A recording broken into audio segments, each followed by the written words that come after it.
मित्रांनो, SST college arts and commerce मध्ये तुमचं स्वागत आहे. हे आहे SST इडुपीडिया. माझं नाव प्राध्यापिका सुवर्णा निकम. आपण 12वीचा इतिहास बघत आहोत. याच्या आधी आपण 12वीच्या इतिहासातले 5 प्रकरण बघितले होते. आता पुढच्या 6व्या प्रकरणाला आपण सुरुवात करणार आहोत. 6वं प्रकरण आहे वसाहतवादांविरुद्ध भारतीयांचा संघर्ष. आपण पहिल्यापासून बघितलं होतं की प्रबोधन कालखंड प्रबोधन झालं, त्याच्यानंतर औद्योगिक क्रांती घडून आली. औद्योगिक क्रांती घडून आल्यानंतर उत्पन्नामध्ये मोठ्या प्रमाणावर बदल झाला. उत्पन्नामध्ये मोठ्या प्रमाणावर बदल झाल्यानंतर ही जी प्रगत राष्ट्र होती त्यांच्या उत्पन्नामध्ये जी वाढ झाली होती त्याच्यासाठी त्यांना बाजारपेठ हवी होती. त्याच्यासाठी ते इतर देशांमध्ये गेले. जे अप्रगत देश आहे त्या देशांमध्ये गेले, तिथून कच्चा माल आणला आणि आपल्या म्हणजे औद्योगिकरणाची सुरुवात मोठ्या प्रमाणावर करून त्यांनी इतर देशांमध्ये वसाहती स्थापन केल्या होत्या. मागच्या पाठामध्ये आपण बघितलं होते की सामाजिक आणि धार्मिक सुधारणा चळवळी आपण बघितल्या होत्या की आपल्या देशामध्ये मोठ्या प्रमाणावर अंधश्रद्धा, धर्माच्या बाबतीमध्ये बऱ्याचशा अंधश्रद्धा होत्या. त्याच्यामध्ये आपल्या समाज सुधारकांनी कशा पद्धतीने कार्य घडून आणलं किंवा बदल घडून आणला हे आपण बघितलं होतं. आजचा जो आपला धडा आहे तो वसाहतवाद्यांविरुद्ध भारतीयांचा संघर्ष. जसं तुम्ही बघितलं की वसाहत म्हणजे बाजारपेठांच्या किंवा व्यापार करण्याच्या दृष्टीने ही लोक भारतामध्ये आली आणि हळूहळू भारतामध्ये स्थायिक झाली. त्याच्यामध्ये पोर्तुगीज होते, फ्रेंच होते, डच होते, इंग्रज होते. पोर्तुगीज, डच, फ्रेंच हे काही मर्यादेपर्यंत व्यापारापुरते मर्यादेमध्ये राहिले, परंतु इंग्रजांनी भारतामध्ये जवळजवळ 150 वर्ष व्यापाराच्या नावाने भारताची मोठ्या प्रमाणावर त्यांनी लूट केली होती. मग हे जे वसाहतीच्या दृष्टीने भारतामध्ये आले होते, कुठंतरी भारतीयांच्या मनामध्ये त्यांच्यामध्ये असंतोष निर्माण झाला होता आणि असंतोषाविरुद्ध त्यांच्यामध्ये वेगवेगळ्या प्रकारचे उठाव त्यांनी घडून आणले होते. म्हणजे म्हणतात ना की कुठंतरी उद्रेक झाला होता त्यांच्या भावनांचा की आपला देश असताना आपण यांच्या हाताखाली का म्हणून राज्य करत आहोत, याच्या विरुद्ध त्यांनी आवाज उठवला होता. तर आपला आजचा धडा आहे भारतीयांचा वसाहत विरुद्धचा लढा. या धड्यामध्ये आपण बघणार आहोत 1857 पूर्वीचे लढे. आपण 1857 लढा हा आपल्या स्वातंत्र्य लढ्यामधील सगळ्यात पहिला लढा आहे असं मानलं जातं, परंतु याच्या आधी पण काही छोटे मोठे आपल्याकडे लढे होऊन गेलेले आहेत जे आपण इतिहासामध्ये थोड्या अधिक प्रमाणामध्ये त्याचा अभ्यास केलेला आहे. या धड्यामध्ये आपल्याला 1857 चे स्वातंत्र्य युद्ध बघायचे, त्याच्यानंतर भारतीय राष्ट्रीय सभेची स्थापना कशी झाली, त्याची पार्श्वभूमी काय होती ही आपण बघणार आहोत. भारतीय राष्ट्रीय सभेची स्थापना कशी झाली, त्याच्यानंतर जहाल आणि मवाळ विचारसरणी आपण बघणार आहोत जी तुम्ही लहानपणापासून अभ्यासली. त्याच्यानंतर सशस्त्र क्रांतिकारकांचे लढे आपल्याला बघायचे. त्याच्यानंतर महात्मा गांधींची निशस्त्र प्रतिकार चळवळ, आझाद हिंद सेना आणि 1942 भारत छोडो आंदोलन. म्हणजे एकंदरीमध्ये ह्या वसाहत विरुद्ध कशा पद्धतीने आपण लढा दिला याचा आपण याच्यामध्ये अभ्यास करणार आहोत. आता हा जो 1857 चा लढा होता, 1857 च्या पूर्वीचे लढे होते, त्याच्यामध्ये माउंट स्टुअर्ट एल्फिस्टन.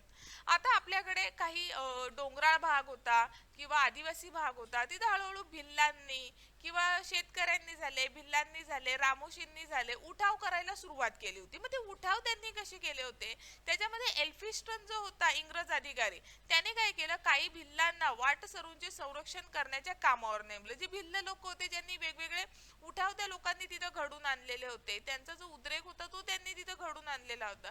मग या इंग्रज अधिकाऱ्यांनी काय केलं की जे वाटेकरू लोक होते येणारे जाणारे त्यांच्या संरक्षणासाठी त्याने त्या भिल्ल लोकांना कामावर नेमलं. त्याच्यानंतर ही जी भिल्ल लोक होते यांना नोकऱ्या द्यायला, पेन्शन द्यायला त्याने प्रारंभ केला.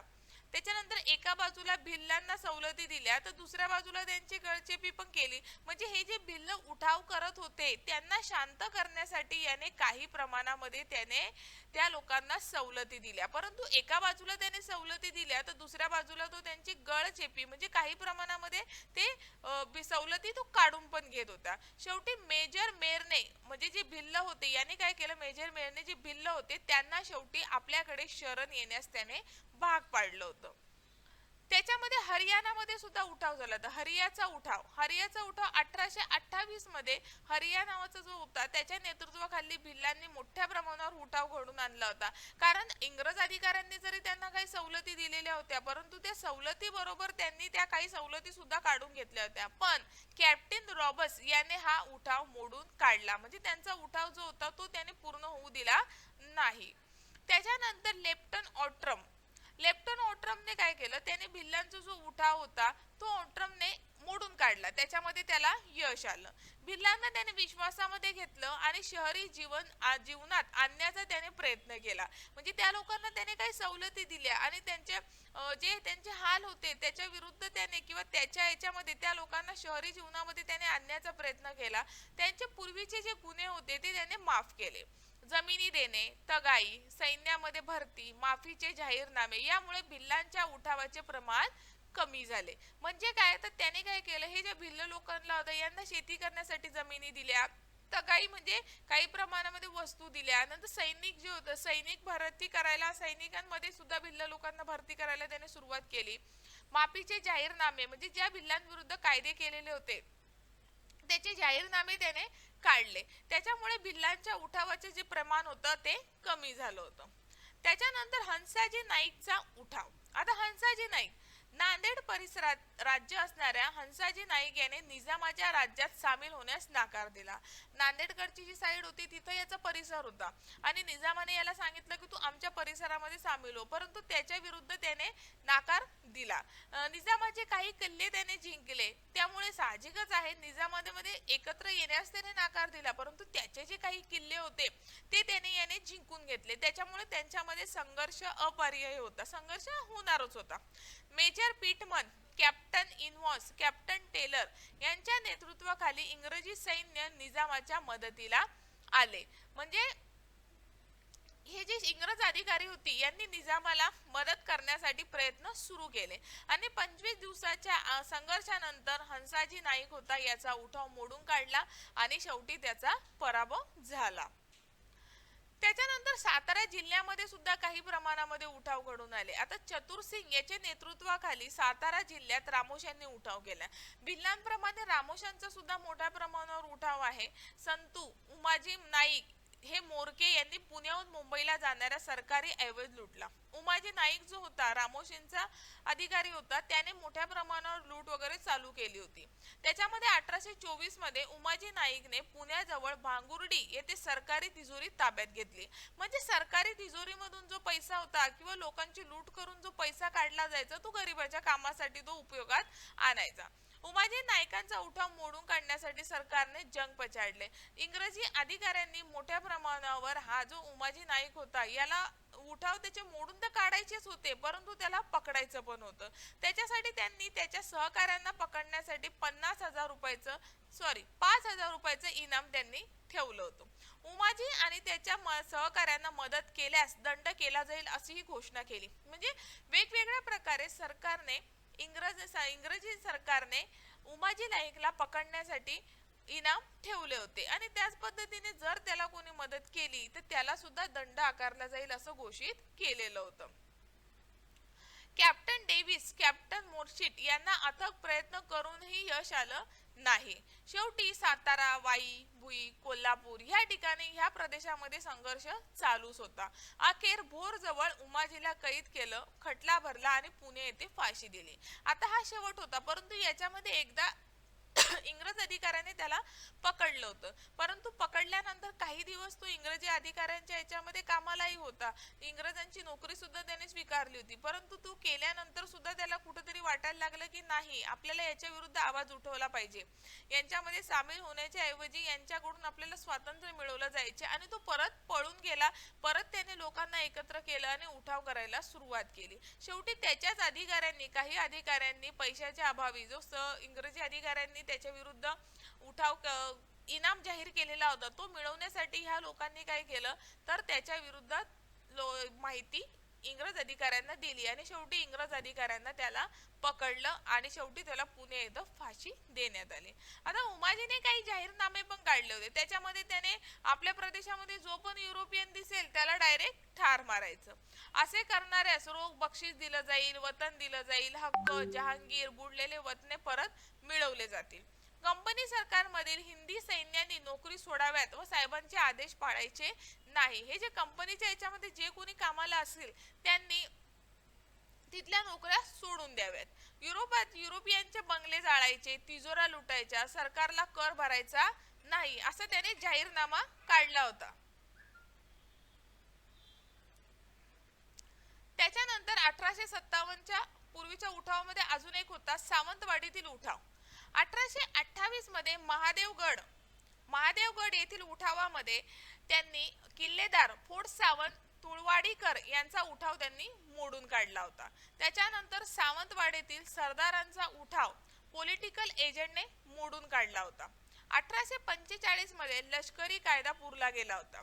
कॅप्टन ऑर्टमंड याने हा उठाव मोडून काढला होता.